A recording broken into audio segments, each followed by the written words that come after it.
All right, Hassan, you are going to start us off. Let me just pause this music. All right. So excited. Let me pull my window back up. Navigating this is great. So welcome everyone to the annual TLC celebration, where we not only get to celebrate TLC in the classroom and the impact that it has, but also celebrate the people who have graduated from TLC, the people who have made a tremendous impact in the community. My name is Hassan Stevens. I am a co-facilitator here at the Leadership Classroom, along with Beth, who will introduce herself in a second. I am also the founder and executive director of the Good Life Philanthropic Youth Foundation, an organization that works with youth. I'm excited to be here. Welcome, and we have a great program tonight. Beth is going to introduce herself, and then we're going to introduce some members of the Central New York Community Foundation, which is the funding and source of this great program, the Leadership Classroom. And we'll also share again some pointers about what TLC is and spotlight a few people who have really been making some noise in the community. So Beth? Thank you, Hassan. It's great to see you. We should also just note that Hassan and his wife just had a child together, a little girl. So we're very happy for him. Great. And we are wishing for him that someday he gets some sleep. So that would be good. I'm Beth Broadway, and I'm co-facilitating the Leadership Classroom with Hassan, which is a great. Hey, how you doing? To work. Yes. Hey, Charlie. And so delighted to be here with everybody tonight. And like Hassan, I'm anxious for the day when we can sit down together across the table and have a meal together and be done with COVID, but not for this year. This year, we're going to do a great time together on Zoom. The Leadership Classroom is a program of the Central New York Community Foundation. We're in our 27th year of leadership classrooming. We're going to tell you a little bit about the classroom later and ask you to help us find our next group of grassroots groups that can be in the classroom for this next period of time. When I'm not doing TLC, I direct Interfaith Works. So you see Interfaith Works in here, but I have the Community Foundation's latest annual report and some very special awards that we're going to be giving out to people this evening. So thank you for coming. Thank you for coming to support a family member or a loved one from your community if you've never been involved with TLC. And welcome to all of you who have been in the classroom, which is an 8-month commitment on the part of you and your teams. You've done a great job. Thank you so much. So I think what we should do is at this point have Danielle, as the Senior Director of Branson Programs, have introduced the staff that is here from the Community Foundation. Thanks, Beth. Hi, everyone. It's great to be here tonight with you all. As others have said, I wish it were in person, but we'll take this. I am Senior Director for Grants and Programs at the Foundation, and I welcome any and all questions about what we do at the Foundation and any opportunities that we might have. Also joining me is Sean Reed Jr., waving there, as well as Dara Harper. Sorry, I'm looking around. I'm looking around at all the squares, making sure I've got everybody. I think I saw Darrell Buckingham on here as well. And Katrina Crocker. So welcome and thank you all. Wonderful, thank you so much. Dara's going to tell us a bit before we go. I just want you to know Sean Reed was found by the Community Foundation in the Leadership Classroom. So we always claim Sean as our own great graduate and now a staff member at the Community Foundation. So thank you so much. Dara, you wanted to explain to us, we're going to do a little speed mingling so that you can at least meet a few people close up and personal, as if you're standing over there by the drinks table. Yeah, so I just wanted to make sure everybody understands what's about to happen. Can seem disconcerting because when you go into a breakout room, you get lost in virtual space for a couple seconds, and then you pop into a room. So when I do the breakout room, you'll have 2 or 3 minutes to visit, and then you'll swap rooms. It'll give you a little bit of warning, but not very much. So let me go ahead and I'll get started setting up these rooms. And then, let's see. And while you're doing that, Dara, I'll just explain a little bit about it. We want you to introduce yourselves to each other, say a little bit about the work that you do in the community, and how are you connected tonight to TLC? Maybe you were a former member of TLC, or maybe you came tonight because you want to honor, be here to see your friend get honored. So maybe you're connected to one of this evening's honorees. And lastly, so just kind of do this quickly so you can all hear from each other. What are you doing to make this a more equitable and hopeful community? And I did just put those questions into the chat box. So, so you can look over there, and I'll do it again while you're in the room. All right. So get ready, everybody.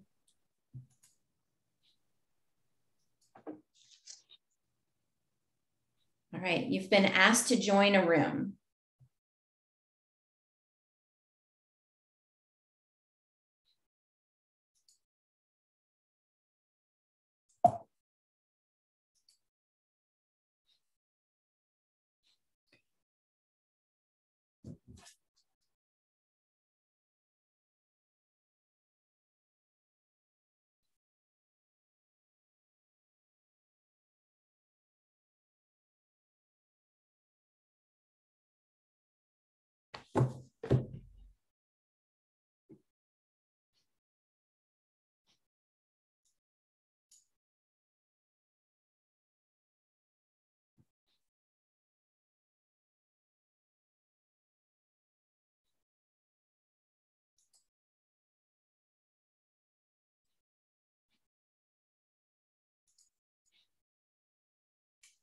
Mr. Pierce L., if you click on the thing, it'll let you into your room.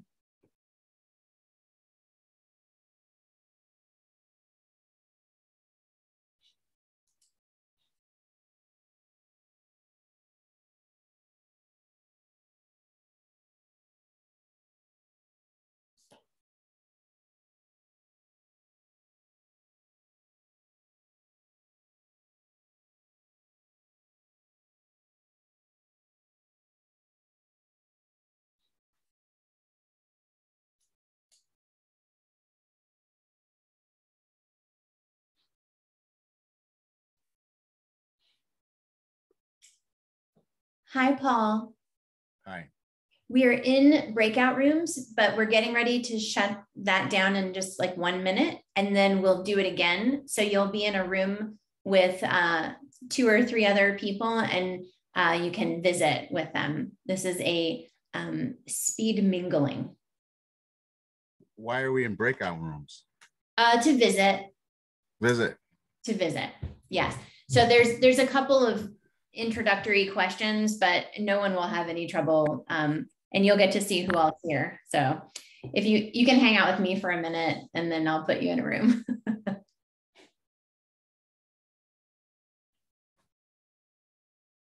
How are you? Tired. I understand that. I'm tired. I'm tired of Zooms. No. You know, why can't we just meet in person? Well, you know, people are vaccinated, right? Some people are not. Well, then, you know, those are not, then don't show up. Get up. I mean, get on board. I know it is complicated. Like, what is the problem? I agree with you. I mean, I agree with you. You ingest everything else in your body, but you know, political science and say, oh, it's good. What has it done? What's it going to help you? Yeah, no, I agree with you. All right. I'm going to close the rooms, and then I'm going to put you in a room. You'll be with lots of happy people in just a minute. Give me a sec. Happy people, my ass.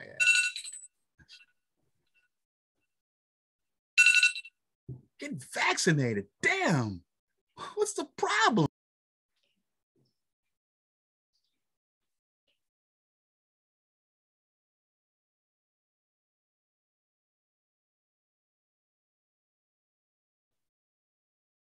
Hello, welcome back. Hi. Getting ready. Hi, I'm actually supposed to be in group 3. I was trying to send a message and I just got knocked out.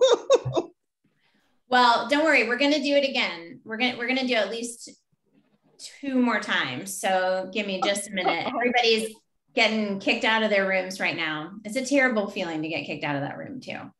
Oh my gosh. So can spread all this here in just a minute. Yes, okay. And I'm sorry that you got kicked out. All right. So as soon as everybody's back, we'll do it again. Okay.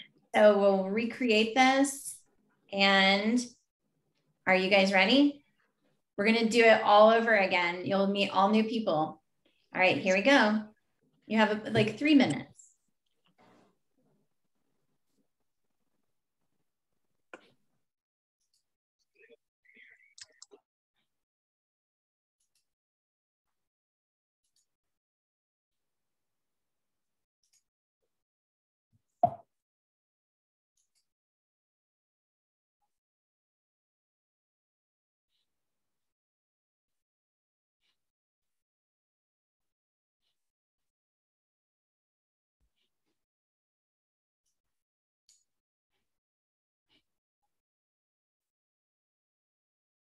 If anybody is here and doesn't want to go to a room, you can just visit with me. I'm here.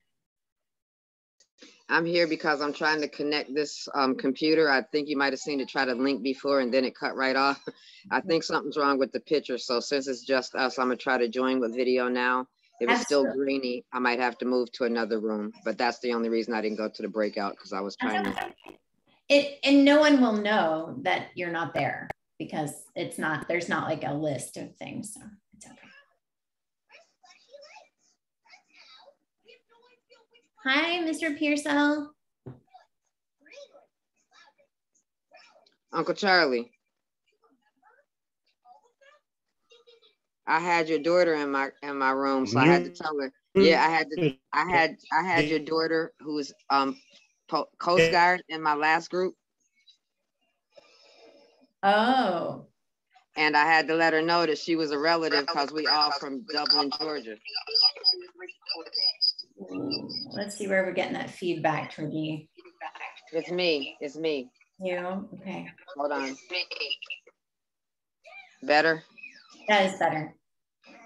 So it's something wrong with the sound on the computer. That's what you were hearing the feedback from. Picture looks okay to me now, but doggone it. Well, and if you know, close some applications. Hold on, let me make sure I got some stuff closed. One time we had a presenter and it was really tough, but her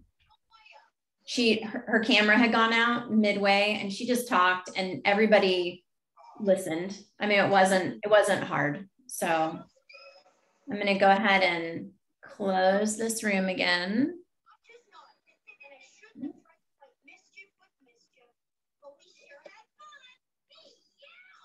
We're going to do this one more time and then it's over. So.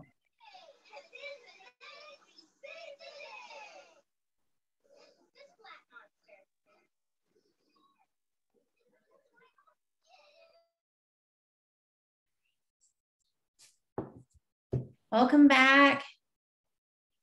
We're going to do it one more time.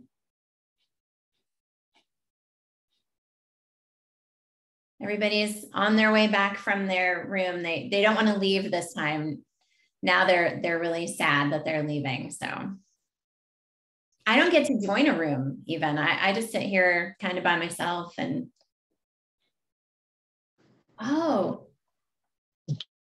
Tell her you need to get back into your room. I need to get back into my room. All right. It expired. Okay. Yeah. All right.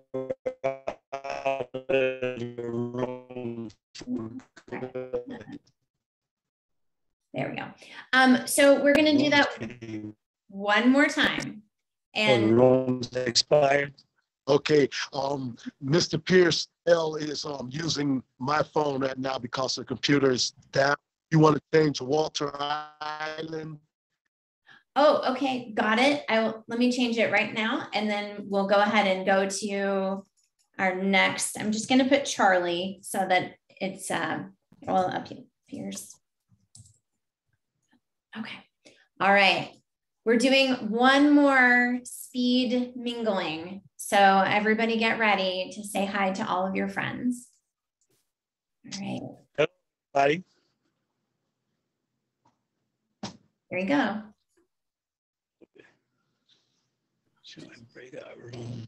Join. You have 3 minutes.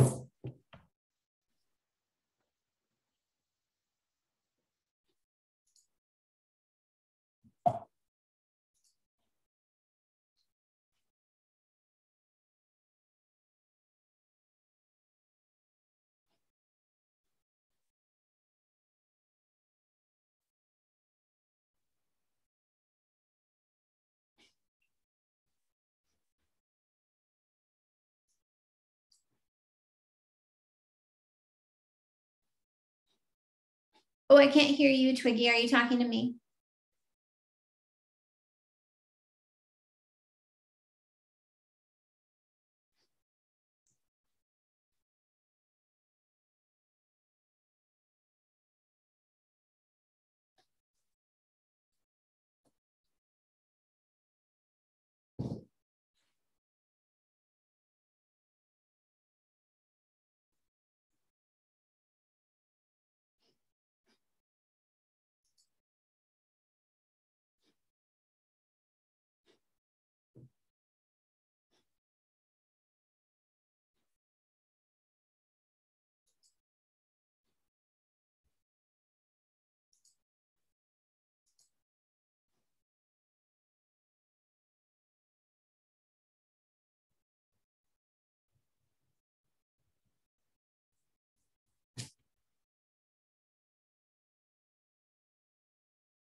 So Dara, I'm back in the room with somebody I've already been in with, but we're talking it because me and Brenda, we used to work together and we've been together in the community forever. So just letting you know. No problem. All right, we're gonna close the room. So you have 60 seconds.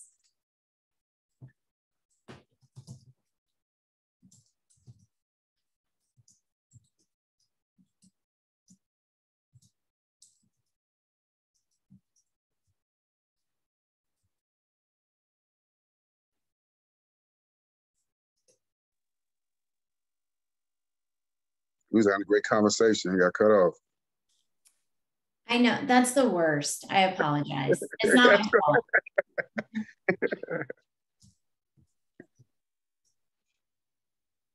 Did you guys have fun? Yes, you can you can unmute there. Had a good time. Excellent. Yes. I like the small groups. You're suddenly like, whoa, I forgot about you and I can now talk to you for a few minutes. Yes. And see, nobody wants to leave. They're all like, we're not ready to leave and now you're forcing us. So here comes everybody. Dara, you are dealing. Wheeling and dealing. That's my job. Yeah, that's it. Keeping us right on time too.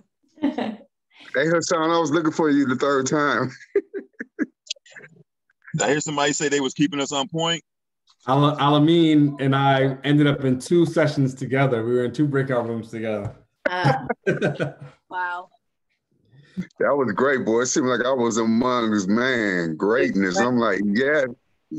I got to catch up. We haven't talked in so long because we ended up in 2 rooms too. So, welcome back, everyone. Are we ready to move on with the programming? Yes, we're going to do our panel because we had a great COVID class this year. Hassan and I were challenged to have a class during the time of COVID, but we said we're not giving up. We are going to have a class, and we had a phenomenal class. And Absolutely. So we have 2 of the leaders of 2 of, I just see Brenda Anthony. Hello, Brenda. from a year ago class, Women on the Front Line. All right. And so we have two people from the class this year that we would like to have you meet and give them, just 5 or 6, 10 minutes each to tell about their experience in the classroom and a little bit about really what they got out of it and what they did with the money, because there is a grant that goes along with it. So I'm going to let you go ahead, Hassan, and introduce our first panelist, Yvette Williams.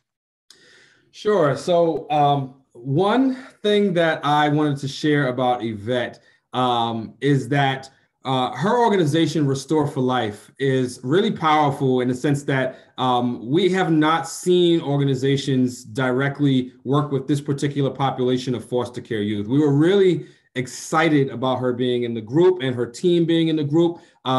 And Yvette, from the very beginning, her heart showed, and I hope that you guys get an opportunity to see what we saw and continue in Yvette Williams and what Restore for Life is doing. So everyone, welcome Yvette Williams from Restore for Life. Welcome, Yvette. Wow, thank you, Hassan. That was epic. Well, first of all, there was a team of us that went to the TLC leadership classroom for 2021. And I have to mention and say thank you to my team, because I believe we all learned so much on how to conduct ourselves as an organization. We all got together. They knew me. They knew the passion I had about foster youth and kinship youth here in Onondaga County, because I come from that population.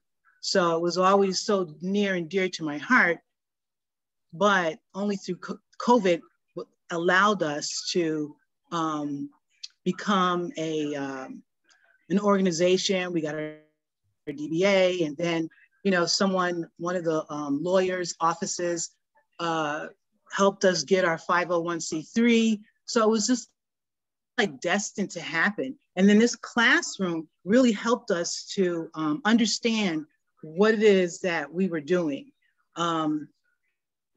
We learned a lot about one-to-one interviews.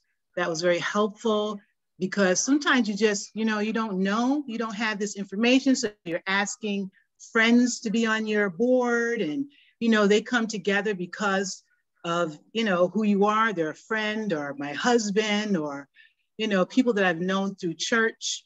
But in this classroom, we began to see how we could operate a lot better. We talked about one-to-one interviews and listening. And that particular strategy has helped me a lot, especially in this last couple of weeks, as far as listening to people's stories, seeing if they're really going to fit on the board or in our organization.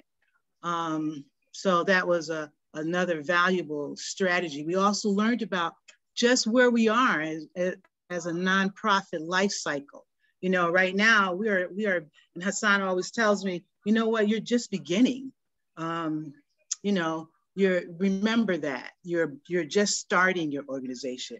So I think he knows that for us it's great. We want to set a strong foundation first.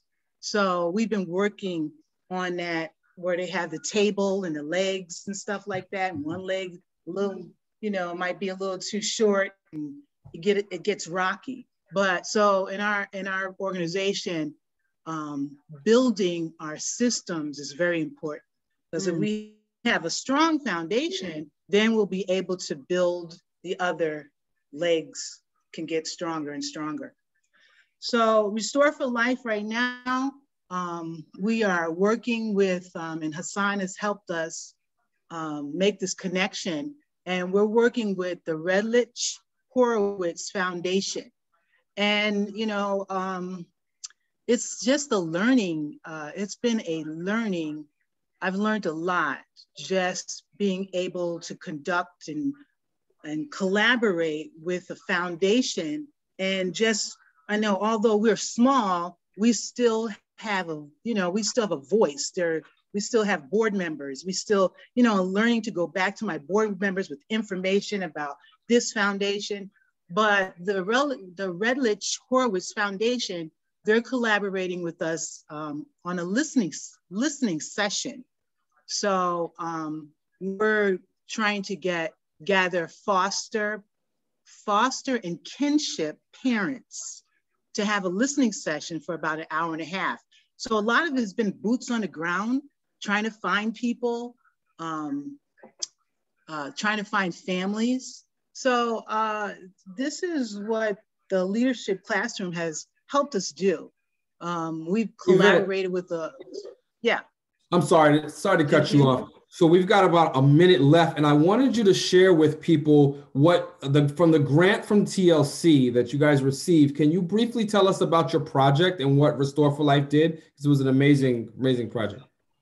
Right. Well, right now we're in the process of collaborating with SU. We're trying to create a Healing for the Arts program, and this program is for foster and kinship youth. Because some of them it's more for art therapy. So what we're trying to do is have workshops. Instructors come in. First, they begin to work on pottery, and that's creative expression. So it gives them an outlet, and that's what we're doing right now. That's amazing. Thank you so much, Yvette. Thank you.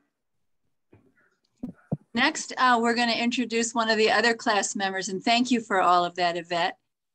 This class member is Al-Amin Muhammad, who is the founder and hardworking man behind We Rise Above the Streets. So Al-Amin, tell us a little bit about your experience in the classroom and what We Rise did with the money.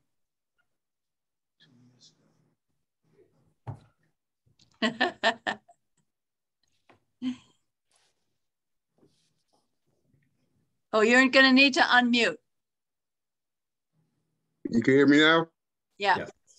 Hello, everyone. During the time that Hassan called me and told me that he wanted me to join the class, it was a time when the pandemic was real serious out here. And when I first joined the class, this is something I really fell in love with. Met beautiful people, brought my team with me, my staff, and a couple of volunteers who's been with me from the beginning.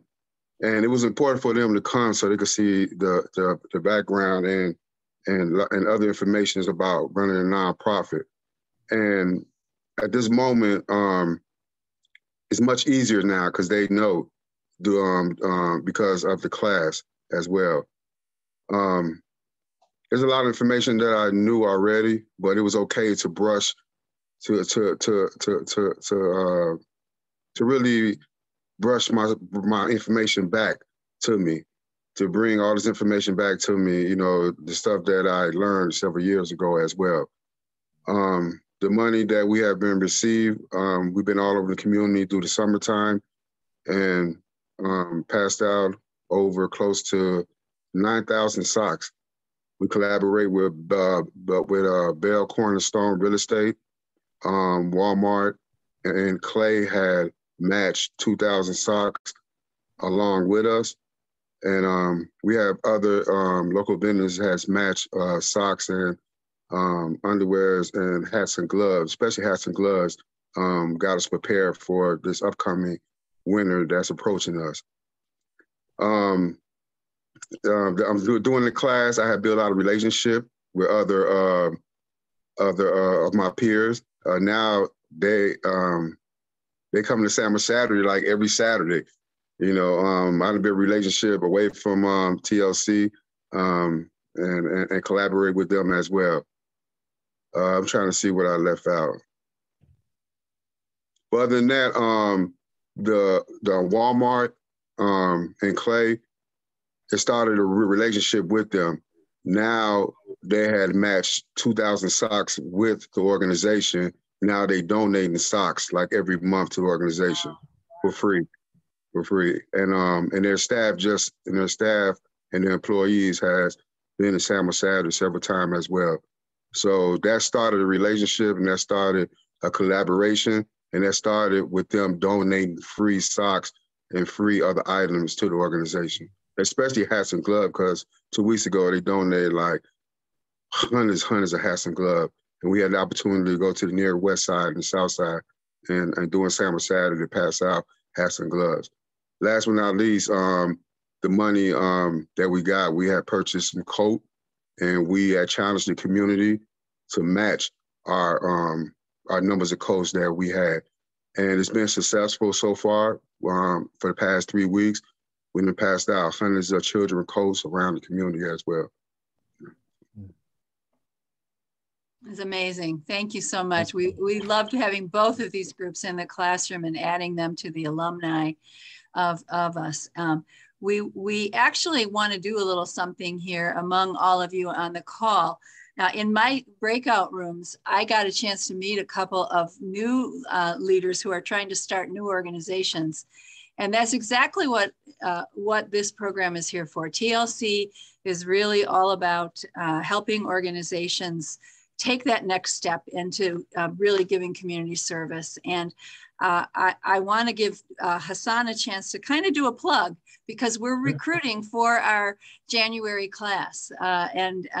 You know, it's a commitment. I think you heard that from our two panelists. It's a commitment, but Hassan actually was a participant in the TLC before he became a leader of it. He was a participant twice. So Hassan, why don't you go ahead? And we do have a couple of slides. Do you want me to do those first, or do you want me to turn it to you first?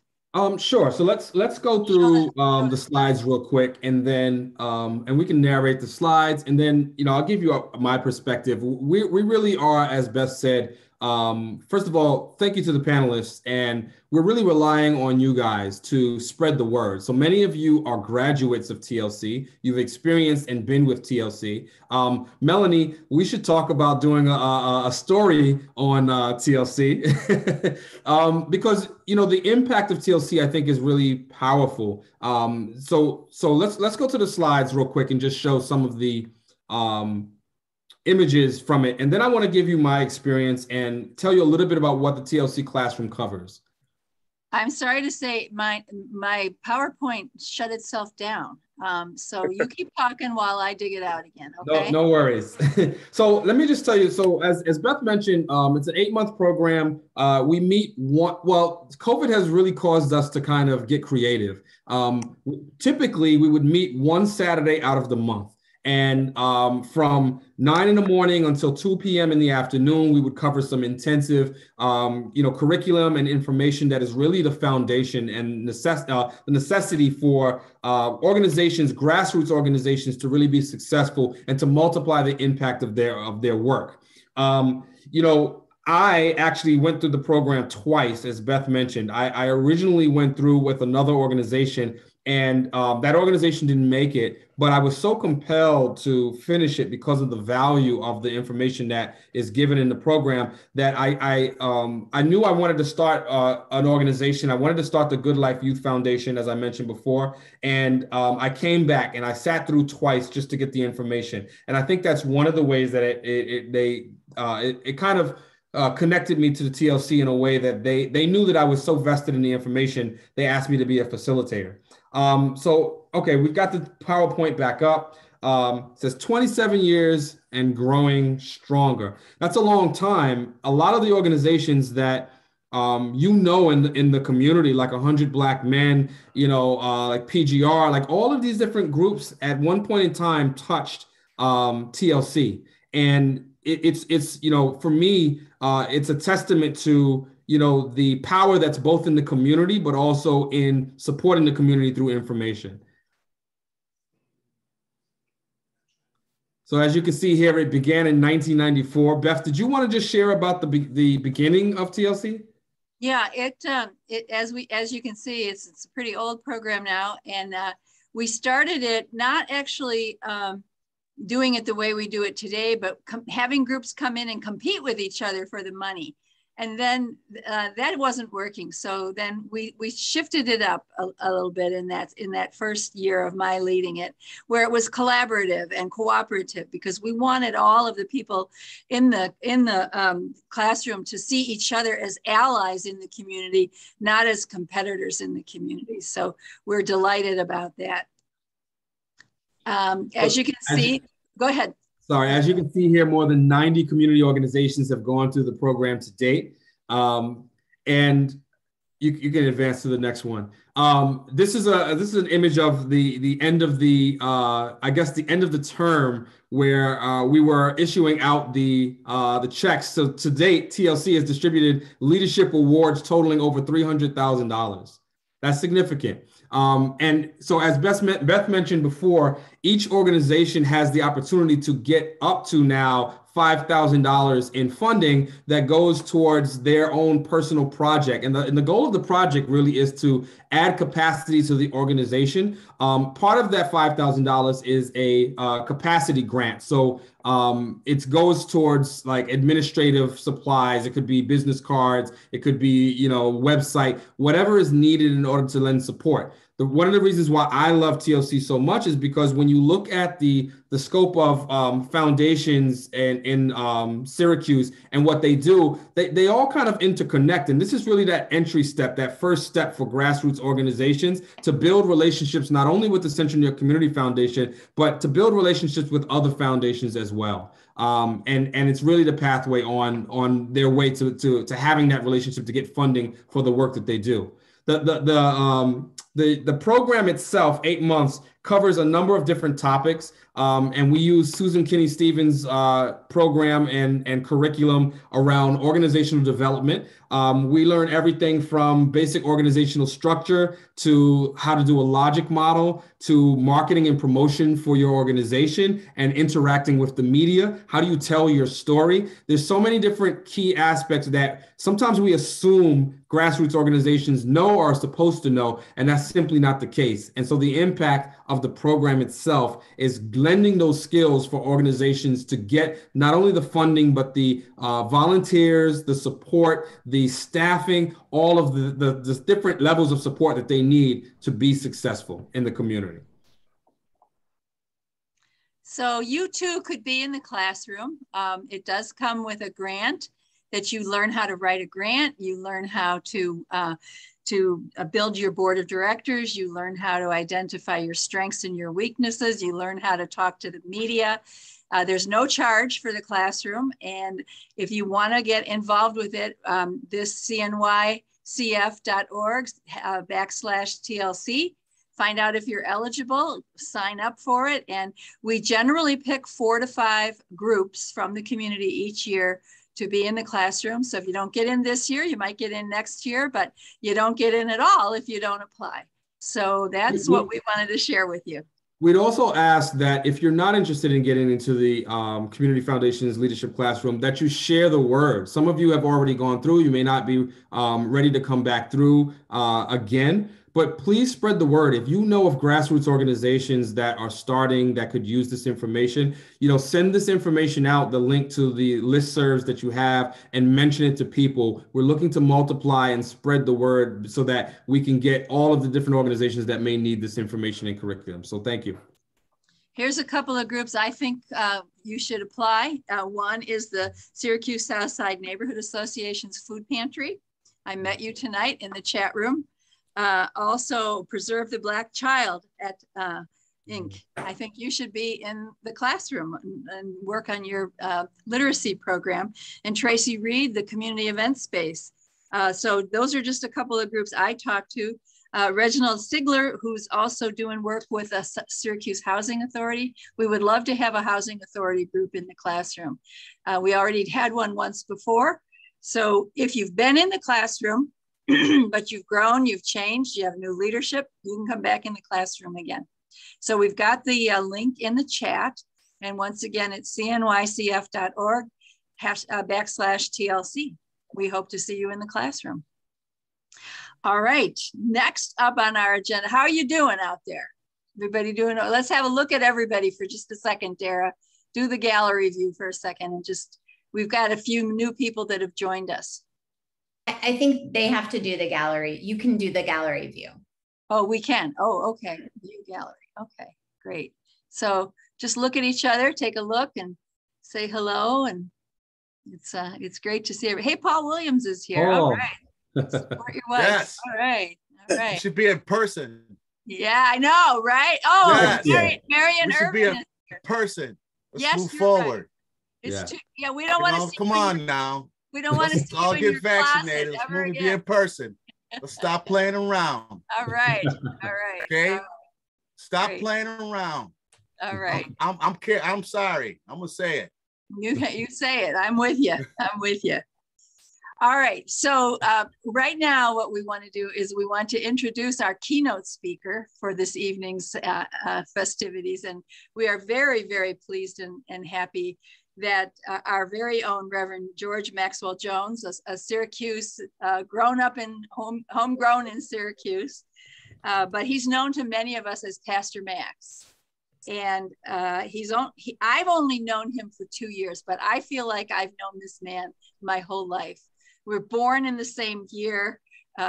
He has partnered with so many organizations over the time. And recently he's partnered with Interfaith Works, which is how I got to know him through the COVID time when the farmers were spilling their milk out on the ground. And he and I met each other and we said, this is crazy. We could get this milk out to the people. And so that's what we started. That was the first thing that we did together, was to get milk deliveries. And from there, he's just become such a trusted colleague. He's become an important ally in many causes that we both believe in.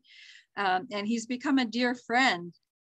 So his church was one of the first on the south and west sides of the faith groups and the refugee groups, including mosques, Christian churches, and several refugee groups, who began to recognize the deep systemic issues that COVID was raising. Mm-hmm. And he was recognizing the issues of hunger, for example, that were exacerbated by COVID-19. And he stepped to the head of the line to open a brand new food pantry, adding to a small pantry that he had and really blowing it up into a big pantry in his church. And then he began to engage with faith leaders all across the spectrum of faiths in developing a community garden. You could drive by his church and you can see the construction that's going on right now of a hoop house, which is going to extend the growing season. And there was a large harvest celebration at the church where people could come and learn gardening and take food and have a great time together. And he stepped to the head of the line also on working on what we've called the access to justice sites. So during COVID, many people could not go to court. They couldn't have their court cases heard.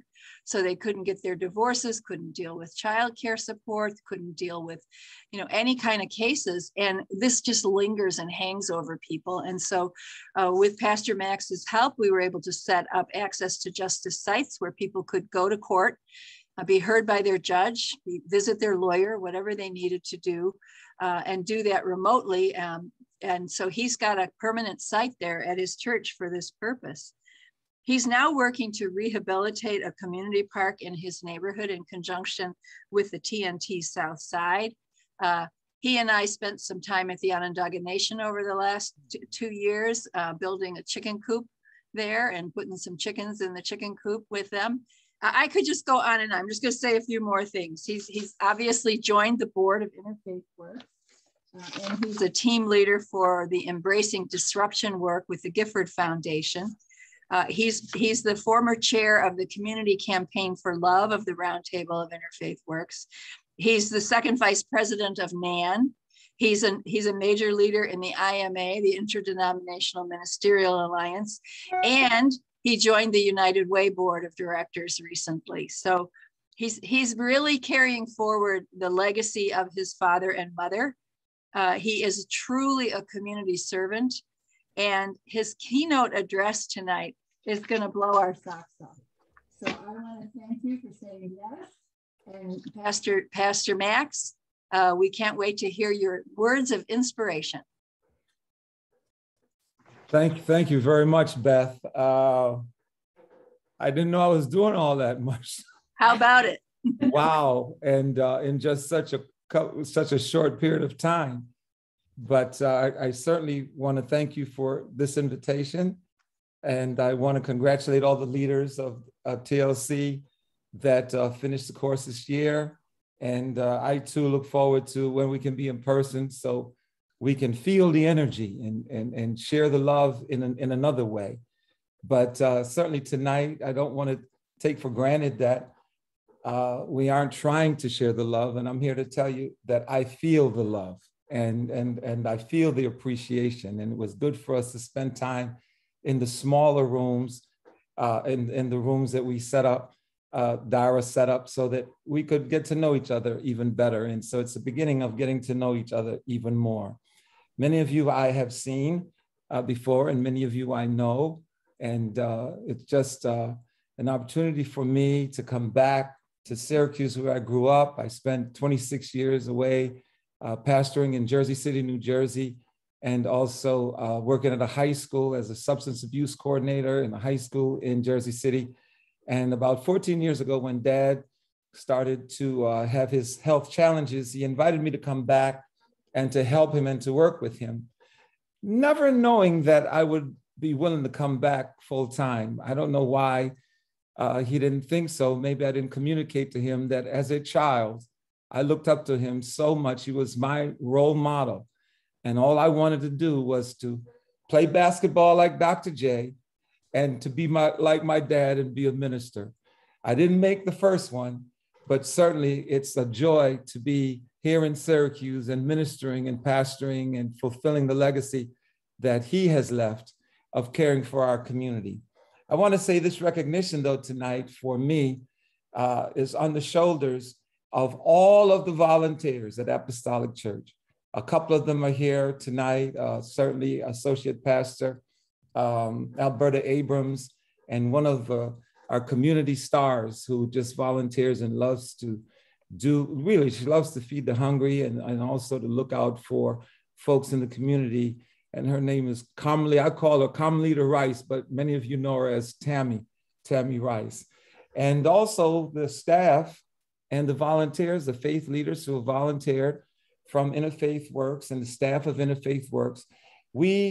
I could not do half of what I've been able to do over the last 2.5 years without the volunteers and without the support of the United Way and of the Central New York Community Foundation, of which we were pleased and was able to use a grant so that we could feed more of the people in our community. Now let's talk about inspiration, because in my tradition, in my faith tradition, which is a Christian tradition, in the New Testament, Christian, Jesus is my Lord, and Jesus is the one that we use as an example for us. And it's interesting to note that in the book of Matthew, Jesus talks about the final judgment and what is critical in the final judgment. And what's critical in the final judgment is found in Matthew chapter 25, verses 31 to 46. And the verses that I want to lift up is where Jesus said, I was hungry and you fed me. I was thirsty and you gave me to drink. I was a stranger and you took me in. I was naked and you clothed me. I was sick and you took care of me. I was in prison and you visited me. And one of the listeners asked him, he said, well, when did we do this for you? And he said, when you do it to the least one, then you do it also unto me. See, it's very easy for us to do things for folks that we want something from, or that folks that we think are VIPs, or folks that we think are in a higher position than us. But what is clear is that somehow we have to draw inspiration and courage to help those that are the least ones, and have to find the reinforcement and the energy to re-energize us when our virtue is gone. And so for me, I find my inspiration from that. Now, the pandemic created a lot of problems, but we had problems before. But what the pandemic did was to expose some of the inequities in our community as it related to food insecurity, as it related to job opportunities, as it related to, in the case of certain cases, the lack of internet and also sources of internet resources that was needed. Because as you know, the homes were affected with food insecurity, and there was a shortage of essentials. I don't know how many of you remember when we were going to Walgreens and going to Walmart, and we were trying to find essential papers that we needed, toilet tissue and napkins and paper towels, and we couldn't find those kinds of things. So we were affected by those. There was such an anxiety that I don't think we really have dealt with yet, but there was an anxiety that was built up as this pandemic and a pandemic of a lifetime are set in. Unfortunately, we know that domestic violence increased over that time because many of us were stuck at home. We couldn't go out and do the recreational things that we would normally do, and to express ourselves and to get out of ourselves and to deal with certain frustrations and so on. In addition to that, those of us who were fortunate to have jobs and could work from home, there was not a separation between home and our home life. So that frustration built up. The pandemic also dealt with, again, with schools and how our children learned. And I know that I have the president of NAN on that's listening to me, but one of the things that was a response to how our children learned was to make sure that there was a provision of iPads and the provision of tablets that were presented and joined in participation with and in seeking for a cooperation with and partnership with the school district so that the kids, our kids, would have what they had need of. And so then everything was disrupted. Now tonight, I only have a limited time. If I was at my own church, I'd preach for about an hour and make sure that I'd get it all in, but I only have about 25 minutes. So I do want to focus then particularly on one of the examples that Beth brought up, and that is on the challenge of providing for our community in the midst of the pandemic as it relates to the shortage of food. Well, before COVID, we had pantries, and there were some pantries that were functioning, but were functioning without being certified. And so what happened out of the initiative of Interfaith Works and seeing the need was that the faith leaders in the middle of a community campaign for love, decided that they would move from what love looks like, meaning that love looks like all of us, because all of us in my tradition is made in the image and in the likeness of God. So whether you are Black or white or brown, whether you're rich or poor, or educated, uneducated, when you look at yourself, or when I look at you, and when we look at each other, who we see is love. In my tradition also, God tells one of the writers of the scriptures, he said, go tell the people that I am love. And so the Community Campaign for Love and the Roundtable of Faith Leaders were in the middle of a campaign, and they were giving the message about what love was and what love looked like. When the pandemic came, there was a shift, and it was an automatic shift that we need then to talk about what does love look like, not what does love look like, but what does love do? What does love do? And today I want to ask you, what does love do? Because what love did for us was, quickly we saw that there was a problem where there were some food pantries in certain parts of the town in Syracuse, but some of the areas were not being covered.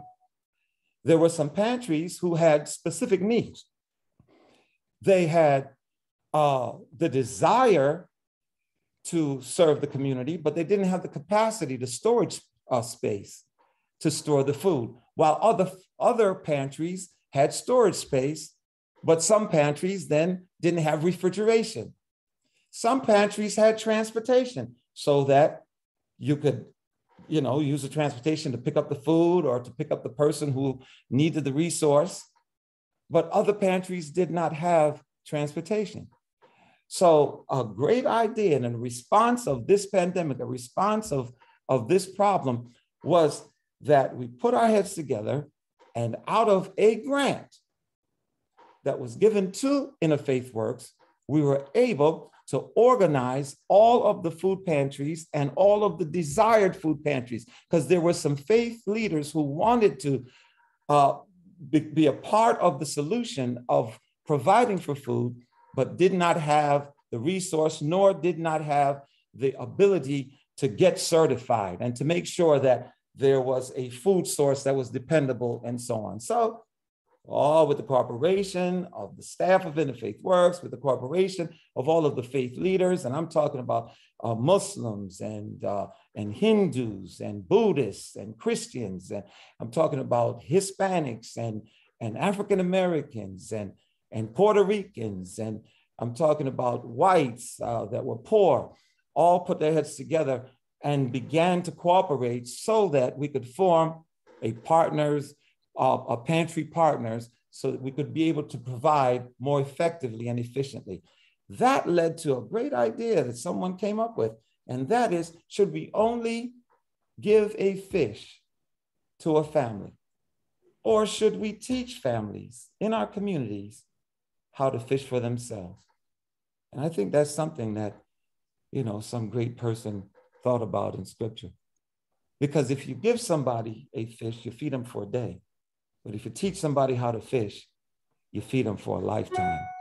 And so we came up with the idea that we would join in to all of the other food gardens, the community gardens that are around, because certainly I see food community gardens in our neighborhood that have been very functional and been very effective.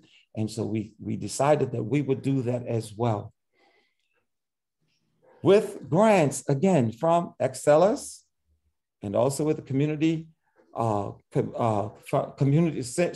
Community Foundation, and with other grants that we received, we were able to start and also to have a harvest, our first harvest festival, where we harvested collard greens, and we harvested peppers, and we harvested strawberries, and it was just something to see tomatoes. And I didn't know that folks in my community loved green tomatoes. So we had a hard time getting the tomatoes to get ripe, because folks wanted to take the green tomatoes and do whatever they do with it. But the point is that we were able to move from feeding the community to teaching the community how to feed themselves.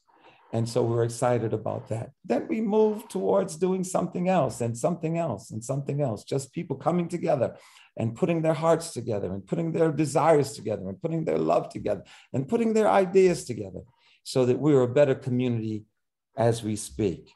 I want to say that when I look in this text, I see clearly that our example is saying to us, my example is saying to us, that wherever there is anyone that is in need, we have to provide that need for them.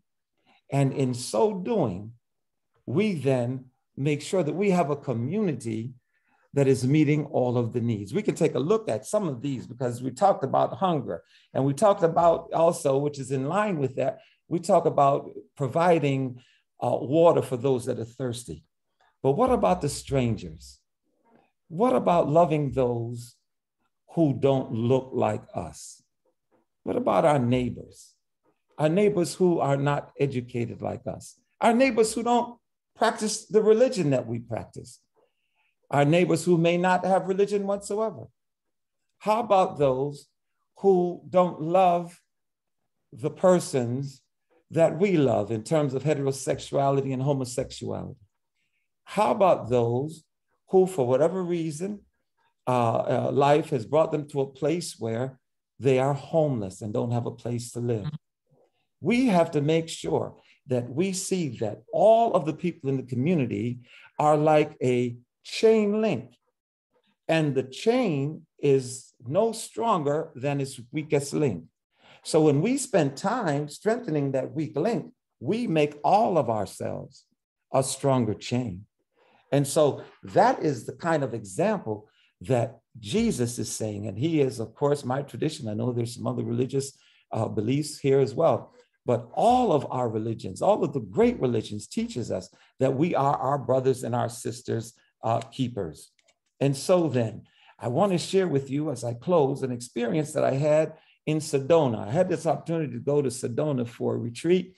And there I did some meditation with my wife. My wife, to be honest, I went to support her. And so she dragged me there. But just the journey alone, getting out there and going through the dirt road for about 12 miles of a dirt road and bumping and all of that, I said, you know what, I'm going to go and try to get something for myself out of this. And what I got out of it was that for us to find courage and for us to find inspiration, we don't need to look anywhere else but inside our being. Because in our being, there is humanity. In our being, there is love. And one of the ways our community love is talked about is there is charity.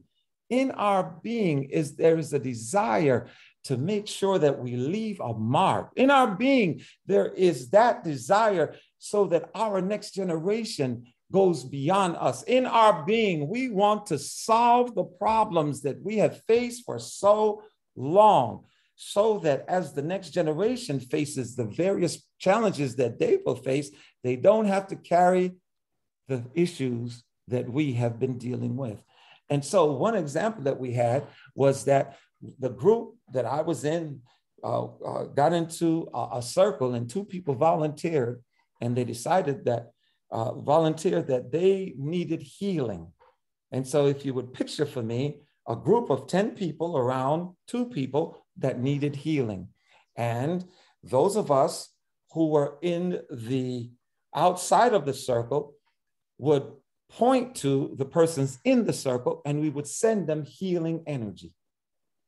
If you're looking at me right now, I just want you to put your hands like this and just point to the screen, point to the camera, and just send healing energy.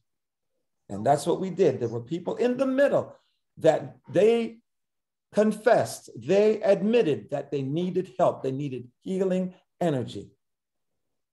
And we were given the assignment, those of us that were down outside, to send healing energy. And as we were sending healing energy, what we found out was that we were being healed, because the energy that we were sending was coming through us, going into them. And as they were being healed, we too were being healed. And this is the inspiration that I get out of doing what I do. And this is what I see in your eyes. And this is what I see in your faces. And this is what I pick up on, that as you do your work in the community, because let's face it, we don't make a lot of money doing this kind of work. So it's not for the money. But as we do this work, let's face it, there are times when we get tired. And the pandemic only added a whole new kinds of challenges that we had to face. And so there are times when we are drained. But when we send out love, and that's the healing energy, when we send it out and we see that people are touched by what we do and what we say, when we send out love, we see how people are changed by having an opportunity to volunteer in our organizations.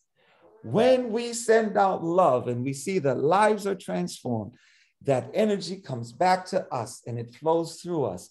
So it's like a circle. The energy of love comes in. The energy of love goes out. The energy of love touches another life. The energy of love comes back from that life and back into our lives. So I'm inspired. I'm inspired tonight just to be a part of you, to be a part of this. I'm inspired to know that TLC, I thought it was tender love and care. That's what I thought it was. But that tender love and care still have folks who are willing to come and say, you know what? I've got this vision. I want to do something in the community, but I just don't know how to do it. Can you help me? And there are folks who are willing to help, who have started from nothing and started organizations and now are very effective and have a track record of over 20, 25 years, can come and say, I will hold your hand and I will lead you forward. So at the end of all this, the reward is this: when you do it to the least one, you do it unto the Creator. And that's what inspires me. And I know that that is what inspires you. Thank you very much. Thank you. Thank you so much. More than welcome. So that was such a great speech from Pastor Jones, Pastor Max Jones. Thank you for all the work that you do. Thank you for your encouraging words. Really excited tonight to be able to present some additional awards. And tonight we're going to be presenting 3 awards. Actually, we're going to have some people present 3 awards. Tonight, award for 2021 Grassroots Leadership Award, the Lifetime Achievement and Exemplary Leadership during COVID-19. Beth, did you want to introduce the people introducing our recipients? I will. Thank you so much, Hassan. And Pastor Max, thank you so much for your speech. I think you're the first person who ever got the subliminal message of the leadership classroom. The TLC stands for the leadership classroom / tender loving care. So, you know, good, just you're amazing. And thank you for your witness in our community. So tonight we have a wonderful opportunity to present 3 awards. We have a special award this year. We want to start with our special award because we know that many of you are out in this community doing amazing work during COVID. It's just been, you know, I'm kind of choked up just to watch that you haven't stopped regardless of all that's gone on in COVID. And you've given back to the community and you've addressed the issues in the community. You've brought food to people and PPE for people and just been there for so many people. And so we had a special award that we wanted to present this year, which for exemplary leadership during COVID.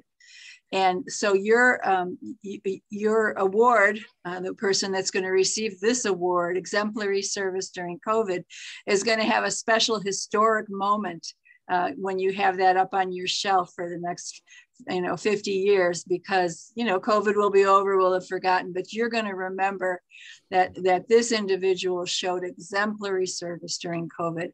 And the person who's going to present this award was a member of this past year's class, Jennifer Schultz. And Jennifer was, as I said, in the class of 2021. She is an amazing heart and an amazing mind. She was in the We Rise Above the Streets neighborhood group. And when she left TLC, we're going to give ourselves credit in TLC for this. She decided to run for public office. And she ran is a first district councilor, right?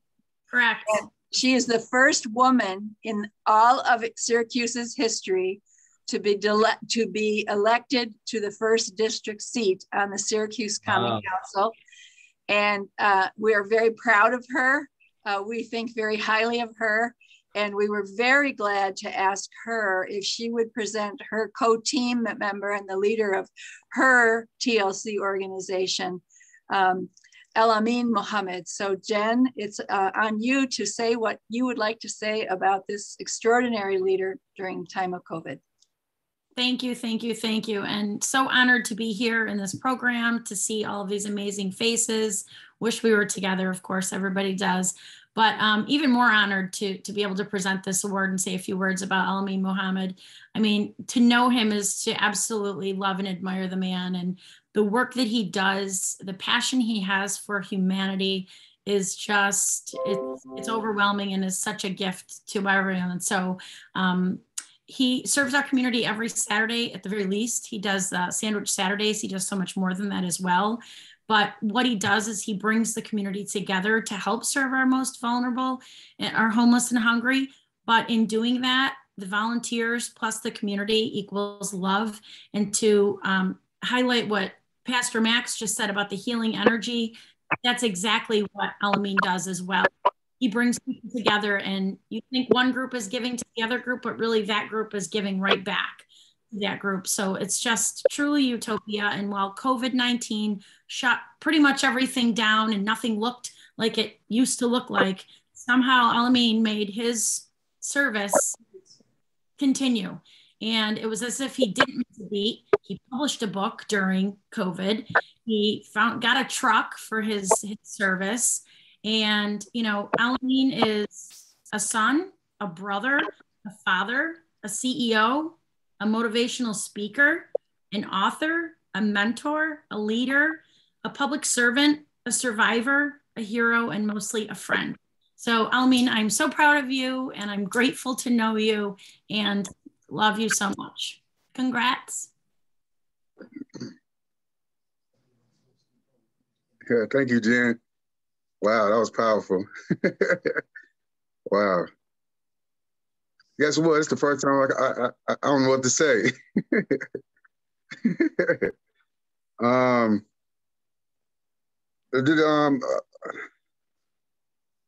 don't know how to put in words, man. I just want to say I've been through a lot. I've been through a lot. Going out in the community, taking a lot of people pain. And it was not just the homeless community. I was taking people pain who been working jobs for 30-something years and lost everything. I was taking people pain and trauma that people who didn't know how to come to a pantry, didn't know how to ask for nothing. And the blessings of the Almighty gave them the opportunity to come to me because of our relationship we built through Samba Saturday or through the other events that I attend and build a relationship with them. I've been in Syracuse for 7 years. It seems like I've been here for 37 years. And this is one of the best cities I've ever stepped my foot in. Doing this work, I thought I was very, very strong, y'all. I thought I was very strong. I knew my purpose. I had strong mentors that taught me everything. But you know what? The pandemic broke me. It broke me to my knees. It broke me so much I had to go to Sierra Leone, Freetown, Africa, to bring myself back to reality, because I was lost for about a month, taking so much pain. Had to go back to see my psychiatrist again, through my mental health. I've been through a lot. But me going out there in Sierra Leone, I did a lot of meditation. I did a lot of, had conversations with a lot of spiritual groups in villages. I started doing evaluations and about myself, doing a lot of reading, started my new book when I was out there as well. Be honest with you, I was not trying to come home. I was trying to stay out there in Freetown, Sierra Leone, Africa. And my staff and volunteers was very nervous. They thought I was not going to come back. And I was not going to come back, to be honest with you, because I found something out there that was missing in my life out there in Sierra Leone, Africa. Then I go back out there in several weeks to be accepted an award by the village of Freetown. I'm gonna continue to do this work. This is my passion. And I learned a lot during COVID. I learned a lot. And I've seen a lot of people suffer, and I see a lot of happiness as well, y'all. A lot of happiness as well. People then got their lives back together and got their families back together. I just want to thank everyone who's on the Zoom, all the collaborations. And I just want to thank TLC for making me come home. Because it was times that when I came to TLC class, I felt that I was hugged by a group of people and loved by a group of people. And I felt family. I felt family because I knew when I left that group, I was going to face fear. I was going to face pain I was going to face, trauma.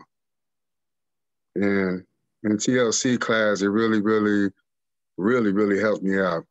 Let me survive through this COVID-19. I just want to tell everybody I love you. Continue to be kind. Continue to spread compassion amongst our community. We got a lot of people out here suffering. And there's a lot of people that I encounter, and there's a lot of people in our community having faced the people that I encounter. I hear a lot of needs, and I hear a lot of information that we need to hear from our people. Thank you. Hey, look, y'all.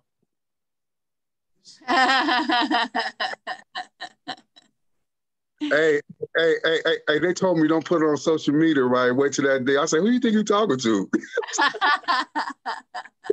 All right. You can put it up now. Thank you.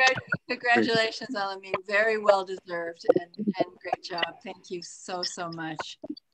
Our next award is our annual award. This is the award where we select someone who we want to call out as this year's Grassroots Leader of the Year. And there was no question when the nominations came in and we read them about who was going to be our awardee this year for this next award. It is a great honor to have had Debra McClendon-Boddie in the leadership classroom. She's a brilliant leader. She's committed. She's dedicated. She's amazing heart. She's beautiful. Yes, I'm talking about you, Deborah. And we are very happy that her dear friend and co-conspirator in the work to provide support for young girls and mentoring young girls is her friend, Melanie Johnson. So Melanie, we would love to have you present this award to your friend. Thank you so much, everyone, for coming this evening. It is my distinguished honor to present the 2021 TLC Grassroots Leader of the Year Award to the one and only Debra McClendon-Boddie. She is a selfless giver and a definition of a public servant. And I'm going to try not to cry as I present this award. More than 10 years ago, while attending a conference called You Can't Fail, it was there that Deborah took an oath and a pledge that she would do all that she could for whoever she could. So she started the PGR Foundation, stands for Poised, Gifted, and Ready, and she only started with 5 girls. Today, that organization has grown into more than 50 mentees of girls ages 6 to 18 years old. She credits TLC with the start of the PGR Foundation, the training, the grant writing, and how to mentor parents and these girls as well. And those contributions has helped PGR drop its fees for the girls, and now all the services are offered for free. I have seen firsthand her experience and her commitment she gives to her organization to ensure that these girls have better opportunities than she had when she was growing up as a child. She's an example of womanhood and leadership that this award recognizes, and TLC could not have selected a better person. An example of her selflessness. During the height of the pandemic, she saw the need for students and their learning mishaps during the height of the pandemic. So she teamed up with Operation Northern Comfort to design and make desks from their bare hands from scratch, to build 500 desks for students in need who did not have a place to do their schoolwork during the pandemic. To me, Deborah is the definition of a superwoman. And I'm speaking from the heart because when I met her, I was new here, and she's the type of person that she does not like to be recognized, but this award recognizes people who are heroes, and they do it because of the greater good of the community, not for the recognition. I've seen her sleepless nights. She literally will get an idea and she will put it into a physicality because she wants these young girls to experience life. I gave her an idea of horseback riding. She never did it before, but she wanted her girls to do it. We were able to have an event where we offered free horseback riding lessons to 70 families for free. Wow. For one day. That's the type of impact Debra McClendon-Boddie has on our community. She's a mentor to me. She has held my hand every step of the way. And she has helped so many young girls find themselves and learn the journey of womanhood that some people just can't learn unless they have somebody like Deborah holding their hand. So it is my pleasure to present this year's TLC Grassroots Leader of the Year Award to the amazing, phenomenal, and the epitome of a leader and woman that I aspire to be, Debra McClendon-Boddie.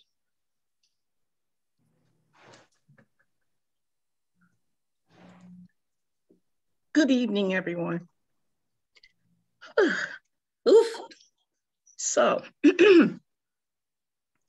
I have stripped. I have a written strip because I know that I cannot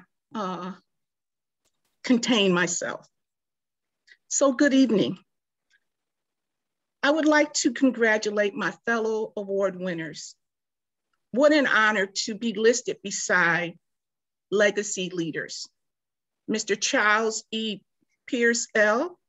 and Mr. Al-Amin Muhammad. Sorry, I mispronounced it. Continued blessings to you both. Thank you, Community Foundation, Leadership Classroom Facilitators, Beth and Hassan, for all the time and energy you applied to developing this initiative, as well as your own nonprofit organization. To me, you both are exemplary examples of boots to the ground. I'm sending you nonprofit love. I have a public service announcement disclaimer to announce. I pledge to do what I could for who I could, when I could, in November 2011, when my whole world changed, personal to professional. I'm a retired college administrator after over 30 years in higher ed. But I did not do this alone. I have the unwavering help, helping hands, listening ears, and love from my board of directors, volunteers, mentors, legal guardians, and you, my community supporters. You have made it possible for PGR Foundation to achieve its mission and goals, as written in our bylaws, to take on the distinct responsibility to prepare our young community little sisters to live in a diverse and global society. Our mentoring program called Poised, Gifted, and Ready engages and cultivates the mindsets of these young ladies. We emphasize academics, social etiquette, and community service so that our mentees excel as women leaders. I am so happy beyond words to receive this award because it comes with a monetary donation of $1,500, which I will donate to our international fund so that our little sisters can travel abroad and experience true community service and know other communities and know that they are blessed. If you're interested in knowing more about our program, please visit our website, pgrfoundation.org. Thank you all very much. Thank you. Deb, if we were in person, I would be handing this to you. So I want you to reach through the Zoom screen and take this from your loved people that love you in our community. This is your award as our 2021 Grassroots Leader of the Year. Congratulations. And we will be dropping this off with your bottle of champagne. Congratulations. Pictures Don Perignon, 1971. Oh, 71. Okay. Congratulations to you, Deb. Well deserved. Well deserved. Absolutely. Our final award this evening, and this is not an award that we give every year. This is an award that is for an individual in our community who has gone the distance, who has spent his or her life giving of themselves so that the community is a better place to live, a place that's more equitable, fair, that people who are in need receive help with those needs, that people who are hungry get food, and whatever it is, they've gone the distance over a long period of time. May we all aspire to a Lifetime Achievement Award. The award this year is being given to Charlie Pierce L., somebody who is well known to so many of us across the community. And many of our participants here tonight, Charlie, are here because you are receiving this award. Your life of service to our community is clearly not over, because you swim and you hike and you walk and you continue to serve, and you're going to be around probably another 75 years. But we want to make sure that at this moment of your life, that the service you've given for decades is honored by your community. And to present you with this award tonight is our very own brand new Commissioner of the Board of Education, Twiggy Bellew. Class, that TLC class of 1998 and 1999. Twiggy. Good evening, everyone. Beth, can you hear me? I can hear you. It looks like you're muted, but I can hear you. Can everyone else hear me? Yes, we can hear you, Twiggy. Okay, thank you so much. I have two screens going on because I have low bandwidth, so just bear with me.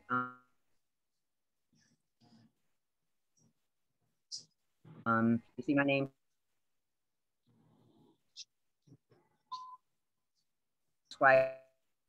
Twiggy, go ahead and try to just turn off your video so that we can maybe catch. Because of that, I want to just think about.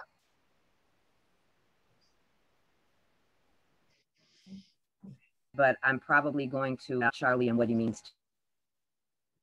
to me and share with you some of this list.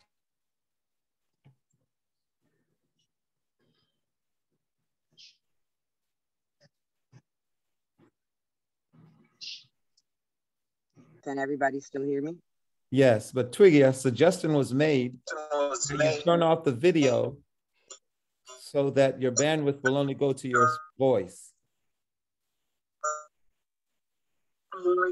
So that the bandwidth will only go to your voice.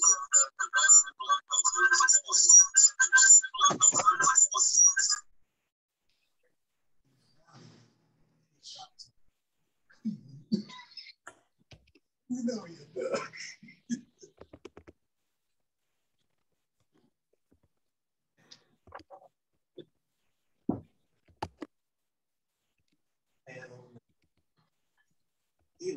Yes. Beth, would you like to hear me? say? Oh, wow. Okay. This is inspiring. Good. That's how we do. A small question.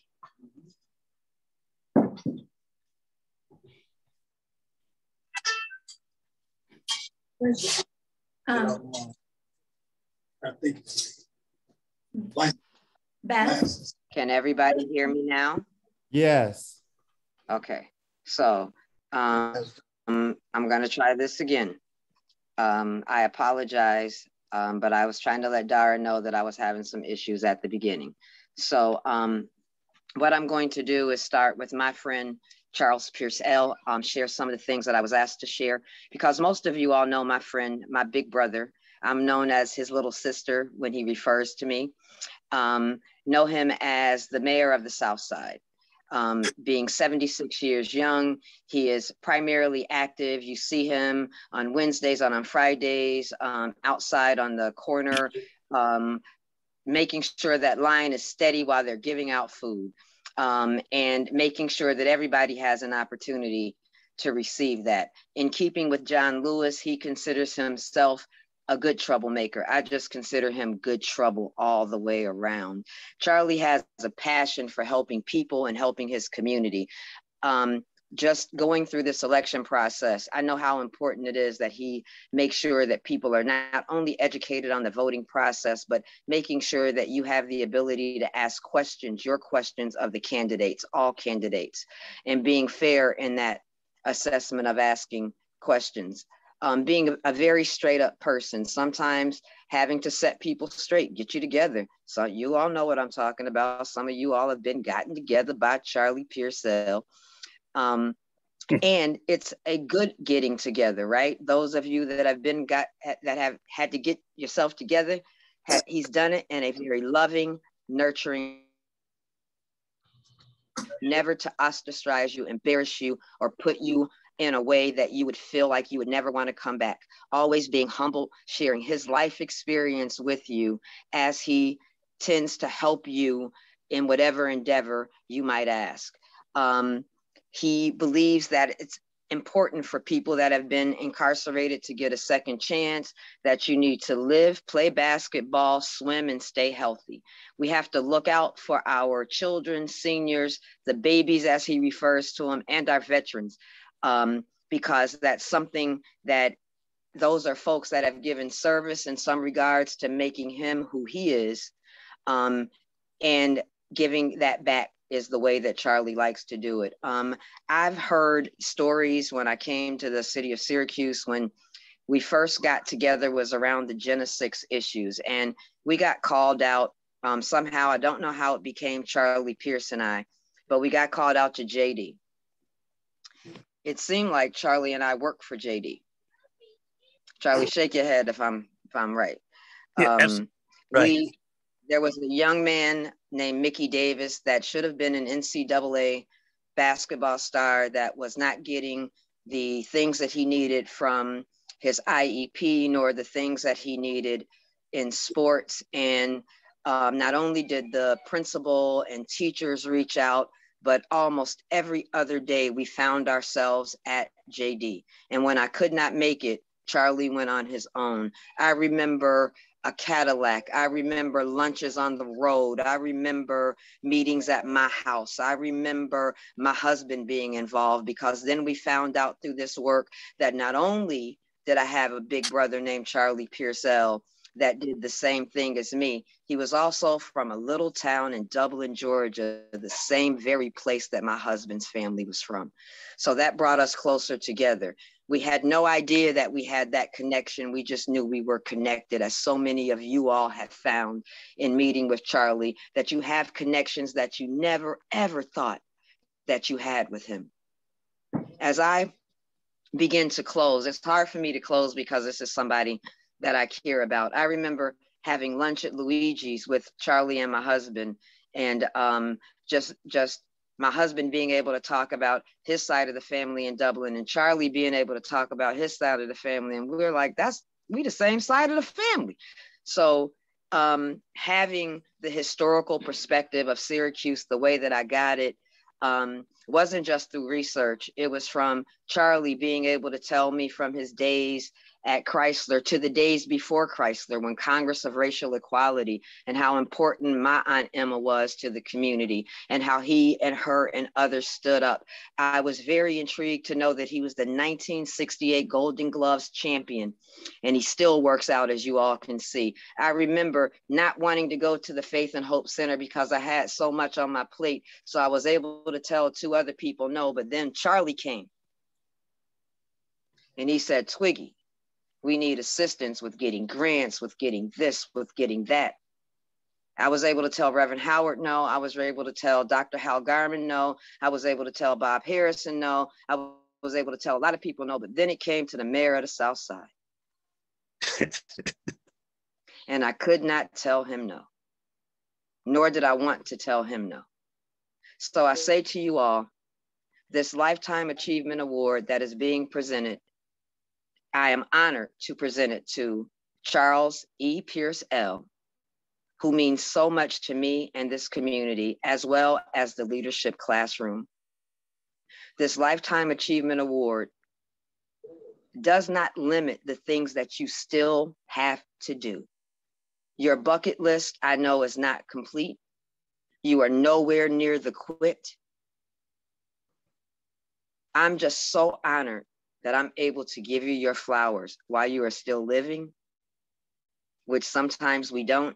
And I'm so honored that the leadership classroom chose you, my dear friend, my big brother, to receive the Lifetime Achievement Award. If everybody could put their claps up, clap your hands for my big brother, Charles Pierce L.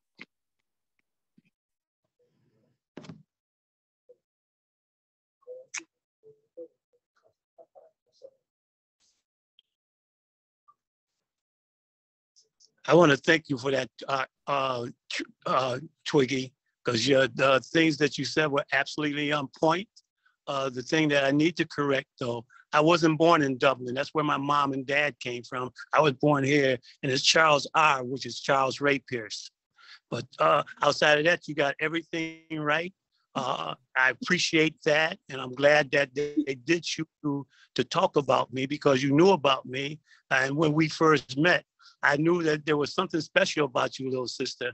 But you know, even when we was at TNT and some older people was trying to bully you, you know, I stepped in because it was wrong, and I got rid of that person from even intimidating you.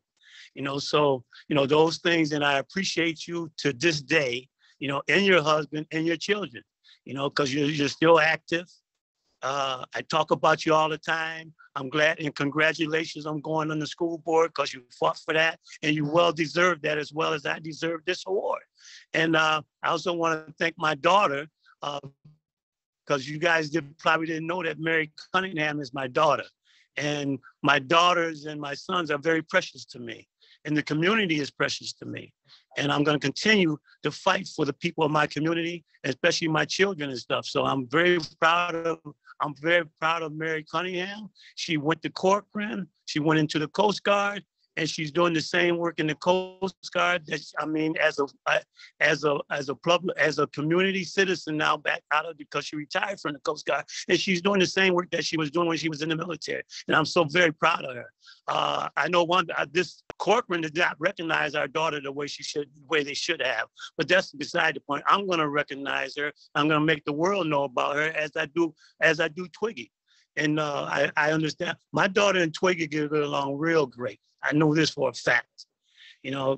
And I just and Beth, when Beth came to me, she surprised me because she called me after the event at Bishop Jones's church. We reunited, and then she called me and said, "Could we talk? I have something to say." So I set up an appointment for her, and we met, and she surprised the heck out of me, you know. And I told her yes. So and I remember Beth way back when we first met, you know, and she's still engaged, and she's still doing the things that she loved to do, and that's help people, and that's what I do. I help people. You know, especially my children, like Twiggy said, my children, the military persons, and the seniors. I'm very passionate about those three and our educational system. So, you know, those are things, and it's an honor to be blessed by the community. Hassan, I came to one of his organizations on I believe it was a Friday. He called me, he got a hold of me and wanted me to come address his students down at down there on Rainer Ave there. Abundant Life building there. I told him absolutely, and I came. I told him I'd come, and I came. You know, and I'm very proud of that young man. I didn't know too much about him, but I knew the work that he was achieving and doing, and I'm proud of him.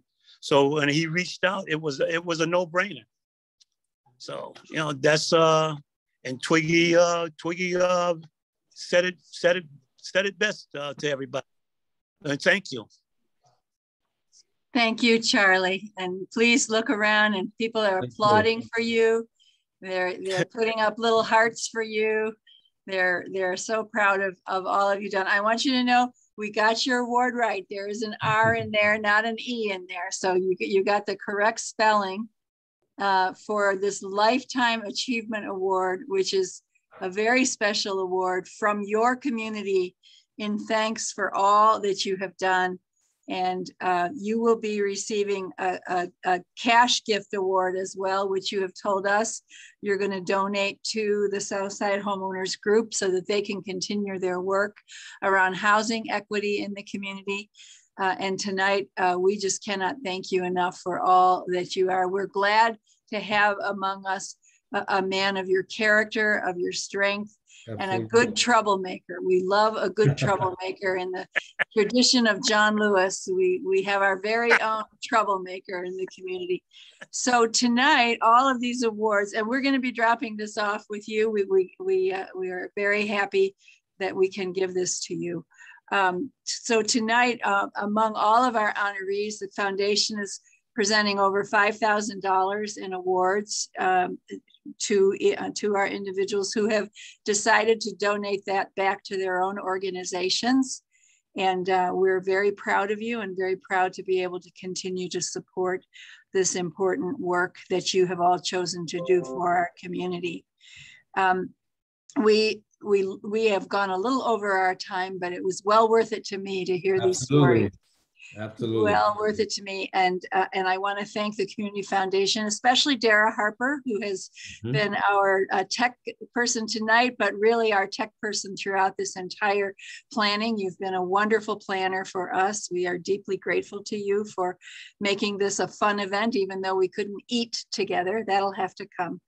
And we want to thank all of you for coming tonight and honoring our wonderful honorees, as well as to Pastor Jones for what you have said for us tonight. I am glad this was recorded because I'm going to listen to that recording when I'm having a bad day. I'm going to remember what you had to say to us. So thank you to our presenters. Thank you to our honorees. And I'm going to give the final word to my dear friend and colleague, Hassan Stevens. I'm always so thankful. Thank you, Beth. I'm always so thankful and blessed to just be in the presence of people who are giving back, whose hearts are dedicated to the work that you do. So I think, you know, all of the people who attended, because all of the people who attended are people who are in the community doing work. And thank you to the honorees. This is always, you know, while I co-facilitate, this is always a benefit and privilege for myself, a reminder of, you know, why I do the work that I do, because I watch and can rest on the shoulders of people like you guys. So I am just really honored, blessed, and full to be a part of this as usual. And thank you all for coming and enjoying this event with us. Good night, everyone. We hope you have a wonderful Thanksgiving, and thanks to all of you. Good night, and thank you. Good night. Bye, Deb. Congratulations. Good night, and congratulations, everybody. Love you, big brother. Congratulations, everyone. Good night, Deb. I love you. Congratulations to the award. Congratulations, everyone. You inspired me. You got love for me, bro. I see you Saturday. No matter how bad it is, always to give back. Love you, Deb. Thank you. You inspired us. You inspired Congratulations me to give back. to all of you. Congratulations. Deb, Charles. Thank you, Amen. everyone. Okay. Congratulations. Good night. Need to move our organizations forward. Yeah, you're the best. You are the best. Thank you, Beth. Thank you, Hassan. Thank you, everyone. Thank you, have a good evening. Good night. Yeah. I want to see the pictures of that baby. I'm sending them out. I'll send them out All to right. the email. Thank you for nominating our Deb. Thank you so much. You did a most beautiful nomination I've ever seen. Congratulations. Oh, thank you. Thank you so much. Yeah. We love you. It's worth it. We love you guys. Thank you. 10 years ago, I couldn't find it. Not go black.